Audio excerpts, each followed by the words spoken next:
them. cave somewhere? They find them in the NIV manuscripts. Okay, the Greek manuscripts that the NIV came from, Sinaiticus and Vaticanus. Sinaiticus has this Shepherd of Hermes right in it. And so all of these changes that we're seeing in the NIV and some of these new versions where they're dropping Jesus, dropping Christ, dropping how you get saved, all these sort of things, it's slowly happening. Someday they're going to say, we need to give you a full translation of the Vaticanus and Sinaiticus manuscripts. We need to give you the Shepherd of Hermes. Well, the Shepherd of Hermes tells people, number one, take the name of the beast.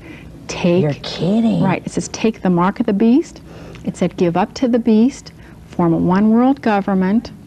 It says to do all these things. So I suspect in the last days, they'll stick this right in here, the Shepherd of Hermes. People will open it up in apostate dead churches where people haven't been saved for 100 years, and they'll say, oh, you take this mark of the beast. As a matter of fact, the NIV now. Because it will be in the Bible. That's right, that's right, that's right. So that's how they'll get everyone to take it. Not everyone, but the majority. Right. The NIV now is already starting to make some changes. It used to say the name of the Lord, okay, in a lot of places. Small name, capital L, capital O, capital R, capital D. The new printings of the NIV are dropping of the Lord. And it just says name, and then they capitalize name, okay?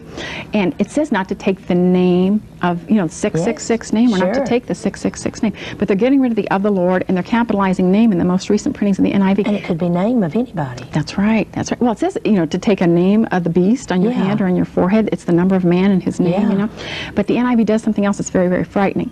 A gentleman who invented the positive identification microchip, he's a born-again Christian now. His name's Carl Sanders. You're kidding. Right. And when he was working on this committee, he thought to himself, and he looked up in the Bible, he says, I think you're not supposed to take a mark. I better look this up. He looked in one of these new versions, and it said that the mark was on the hand. He says, well, this is okay, because what we're doing is in the hand, okay? The King James says in the hand. And the new versions, NIV, all of them say on the hand. He thought it was okay.